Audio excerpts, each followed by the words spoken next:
Հենց այն նույն օրը, երբ ուժային կառույցները մտել են ԲՀԿ առաջնորդ Գագիկ Ծառուկյանի տուն, հեռուստատեսության եւ ռադիոյի հանձնաժողովն էլ սկսել է դիտարկումները Կենտրոն հեռուստաընկերությունում։ Հենց հուլիսի 6-ին պետական մի շարք մարմիններ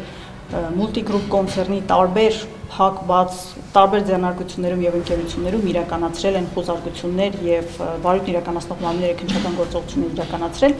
Պարզվում է հենց այդ նույն օրը հեռուստատեսության եւ ռադիոյի հանձնաժողովը սկսել է մշտադիտարկել Կենտրոն հեռուստաընկերությունը։ Զուգահեռներ տանել իհարկե կարող են։ ՀՌՀ-ն վարույթ է հարուցել Կենտրոն հեռուստաընկերության դեմ։ Ըստ արձանագրության, հեռարձակողը յուրաքանչյուր օր իր 5 լրատվական հաղորդումներում նույն թեմայի վերաբերյալ Գագիկ Ծառուկյանի տան, նրան պատկանող ընկերություններում խոզարկությունների եւ ձերբակալության վերաբերյալ լուսաբանումը գերազանցել է հաղորդման եթերաժամի 25%-ը, ինչն օրենքի խախտում է։ Սա ընդունելի չէ հեռուստատեսության գլխավոր տնօրենի համար։ Վերում ենք օրինակ, որ Գագիկ Ծառուկյանին է լուսաբանվել։ Քանի բանկյան է այդ տեսագրությունում եղել Գագիկ Ծառուկյանին։ Այդ իրադարձություններն էլ ես չեմ պլանավորել, դրանք պետության պլանավորած իրադարձություններն են։ Եթե Կենտրոն հեռուստաընկերության էպիկենտրոնը գնար եւ լուսաբաներ օրինակ մասնավոր մի միջոցառում, սպորտային հանդիպում, մարզիկների պարգևատրում Գագիկ Ծառուկյանի կողմից եւ ես հատկացնեի այդքան մաս,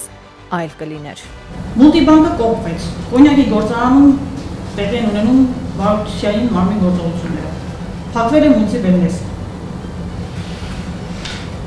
Որտեղ է Գագիկ Ծառուկյանը։ Բեթխեհեմ Արաբյանը պնդում է, եթե ՀՌՀ-ն ասոցիացիա է տեսնում Գագիկ Ծառուկյանի հետ նրա փակված ընկերությունների վերաբերյալ լուսաբանումներում, ուրեմն նույն տրամաբանությամբ բոլոր նախարարներն էլ ասոցացվում են վարչապետի հետ։ Եթե ես լուսաբանում եմ արդարադատության նախարարությանը, ես լուսաբանում եմ սոցիալ-նախարարությանը, ես լուսաբանում եմ պաշտպանության նախարարությանը,